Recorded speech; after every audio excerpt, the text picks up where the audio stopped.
You may be seated.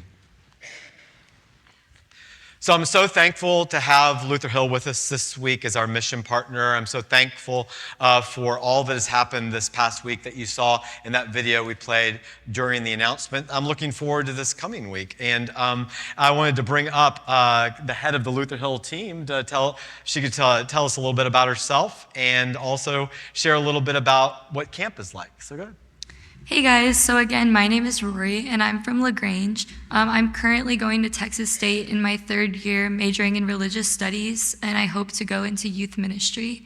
I've been at camp now for 2 years, and this is my first year as a senior counselor, which means that I get to lead day camps. So this year at Luther Hill, our theme is Real Wonder. So with Real Wonder, we're teaching the kids about all kinds of emotions that they might have and how Jesus had those emotions too, and that even if they're angry, that's okay, and about how these emotions can be holy. So with Real Wonder, kids wonder about a lot of things. They ask a lot of questions. And so something that I see at camp in not only all of the activities that we do, but also in Bible study. A few weeks ago, I had a 10-year-old camper who came up to me and we were doing Bible study and said something about the sunset. And I was like, yeah, sunsets are pretty, they're cool. And she goes, no, like sunsets, she's like, the colors are like God's emotions, like in the sky. And I was like, you know what, you're right. That sounds accurate to me, but I would have never thought of that. But a 10-year-old little girl, sure, that makes perfect sense to her. And so, yeah, we get to explore all of those things and help them as they explore their own emotions too. Thanks, Rory. So what Rory was sharing about, that child, her camper, experienced real wonder and experienced God through that real wonder. Real wonder is the theme this summer. That camper, as Rory just said, was experiencing that real wonder through a sunset. And we can experience real wonder through a sunset, no matter if we're in LaGrange or Galveston, where they have a retreat center, or really even here, even in traffic, you can experience real wonder if you're looking for it. You can experience the beauty of God's creation if you're looking for it. And that's part of what Luther Hill tries to do. Our mission partner, Luther Hill, they try to provide a place for us all to experience real wonder, whether it's in LaGrange or Galveston, but really anywhere that they try to open up a unique space, a sacred space, a holy space, so people can experience that real wonder of God's presence and experience God's love and be thankful for it. And so that's what they're doing here last week and this week. They're here in Cinco Ranch. They're opening up a space so the campers and the staff can be reminded of God's presence and God's love. And that's what the psalmist in today's psalm gives thanks for. The psalmist in today's psalm says, give thanks to the Lord, for the Lord is good. The Lord's steadfast love endures forever, in Psalm 107. And the hymn we sang at the beginning of worship, Now Thank We All Our God, talks about that love too, and talks about how lasting that love is, how lasting that love. When we sang Now Thank We All Our God, we sang from my mother's arms, from our mother's arms, God's love's been present.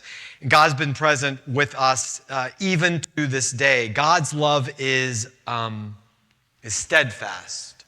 There's a Hebrew word for that in the Psalms. Steadfast love, it's hesed. I'm not really pronouncing that right or giving the accents right, but hesed means not just love, but steadfast love. That love, like now thank we all our God, that lasts from when we were born to this day, to in the future, to forever. That steadfast love. Because when I think of love, sometimes I think of love like I loved a type of music, and then I didn't. I loved a type of food, and then I didn't. I loved a person, and then I didn't. But God's love is different. God's love that the psalmist speaks of and gives thanks for is steadfast. It comes with a promise, an eternal promise that will always see us through. And the disciples in today's gospel were just beginning to understand that. But they were terrified. They were terrified. In today's gospel, in the Gospel of Mark, the disciples cry out, "Teacher, do you not care that we are perishing?" You see, the disciples, they're in a storm, and and the boat, as the gospel says, is being swamped, and so they are terrified. Now, I've not been in a boat like that in a storm. Maybe you have, but I've been in a plane, and I've been terrified in a plane. Is anyone, you don't have to raise your hand, you can just raise your hand in your mind. Is anyone a little bit, tiny bit, afraid of flying? Just a little bit, tiny bit? I am, because I don't do it that much. I don't fly that much. I'm not in a plane that much. And maybe I've spoken of it here in this place, that I'm not in a plane that much, so if there's a little bit of turbulence, I get a lot freaked out. I'm trying to control the plane with my mind in that situation, just trying to quiet it. It doesn't work out, or maybe it does work out and I don't even know it. But that all stems back to a time I was in a smaller plane landing through a thunderstorm into Nashville. It turned out to be a tornadic thunderstorm, but at that point I had no fear of flying because I had not experienced any real turbulence. And so we're in this little plane, one seat on one side, two seats on the other side, and I'm on the back bench, and in front of me is the flight attendant. The flight attendant, we start to descend, little bit of turbulence. I look at that flight attendant. He looks so calm. I'm like, he's calm, I'm calm. He's done this before, I can do this. I go back to reading my book because there's no iPads in this story. It's a very old story. And I go back to reading my book, and then it starts to shake even more. And the person I'm sitting next to, that we've had a lovely conversation up to this point, she starts what I can only describe as praying in tongues. So that's not helping. Maybe it is, I don't know. But I look at that point forward, after my book has flown out of my hand, and the flight attendant, who was calm, all the blood is drained out of his face. And so now I start to freak out a lot. And it starts to really get turbulent. And somebody, unfortunately, went up in through kind of the luggage space. And we had to have an ambulance. I think he's fine. But he had an ambulance meet us on the tarmac. So it was a big deal. And from that time, I've gotten a little freaked out when there's just a little bit of turbulence because I'm not used to flying. And in that moment, I was counting on that flight attendant. When the disciples are at sea, most of them are fishermen. They've been in a boat before. I would argue they've even been in storms before. It might take a lot for them to be terrified. And yet they are. And yet they are. They know what the storm is in today's gospel, but they don't know who Jesus is yet. The poet Mary Oliver writes about this story, and in her poem called Maybe, she says in her poem, Jesus stood up in the boat and the sea lay down. And at the end of the poem, she says, Jesus is 1,000 times more frightening than the killer sea. Jesus is 1,000 times more frightening than the killer sea. The disciples didn't know that.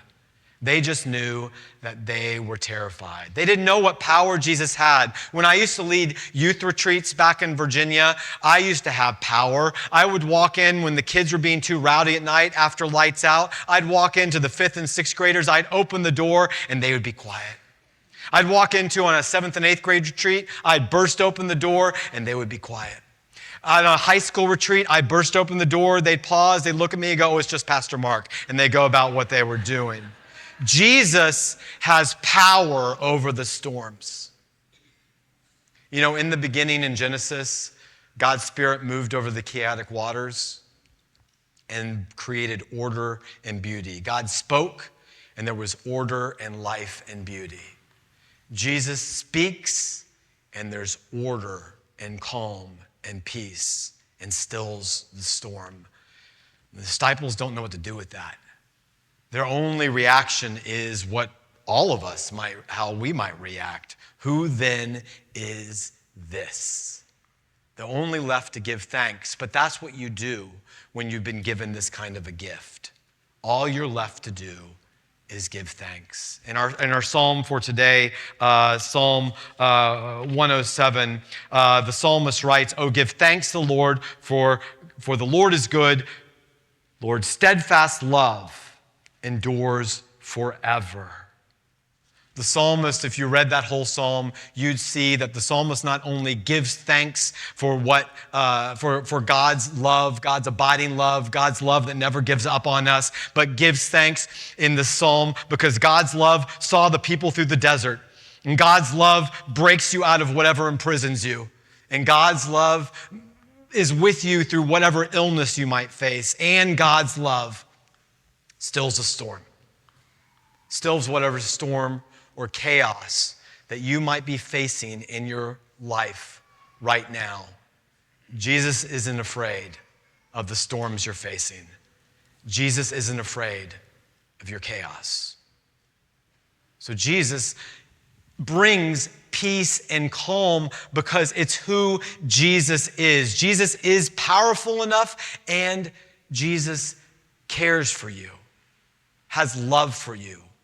Love that will never give up.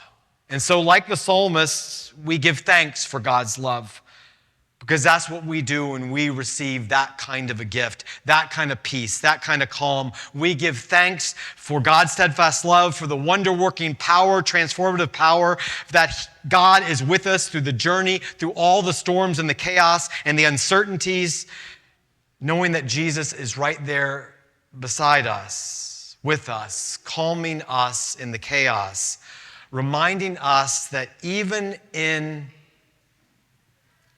our darkest moments, there is a deeper peace.